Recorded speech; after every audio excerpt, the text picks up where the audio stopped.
Hi అండి, నేను మీ ప్రియాని. ఈరోజు మన వీడియోలో హలీం గురించి చెప్తున్నాను.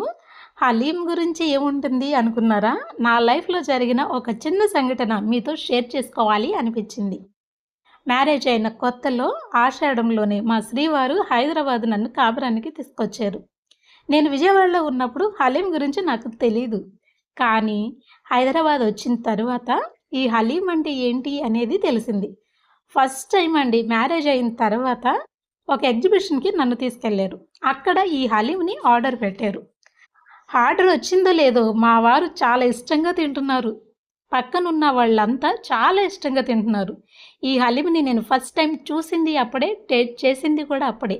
దీని కలర్ని బట్టి చూస్తే ఇది తినాలని అనిపించలేదు.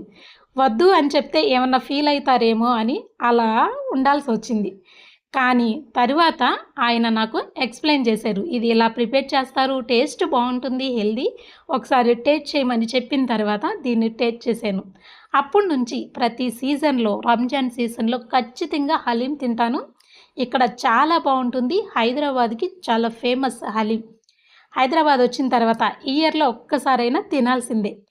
ఇలా ఆర్డర్ పెట్టేమో లేదో నిమిషాల్లో వచ్చేస్తుంది. అందులోనూ పిస్తా హౌస్లో చేసిన హలీం తగిన మోతాదులో మసాలాలు యాడ్ చేస్తారు. చాలా టేస్టీగా ఉంటుంది.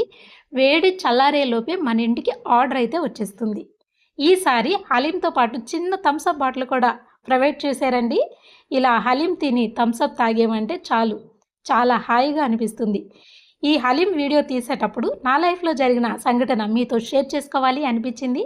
మీరు ఫస్ట్ టైం హలీం తినేటప్పుడు ఇలాంటి సంఘటన ఏదన్నా ఉంటే కామెంట్ సెక్షన్లో నాతో షేర్ చేసుకోండి. ఈసారి మీరు హలీం కొనేటప్పుడు ఇలా మంచి హలీంని సెలెక్ట్ చేసుకోండి.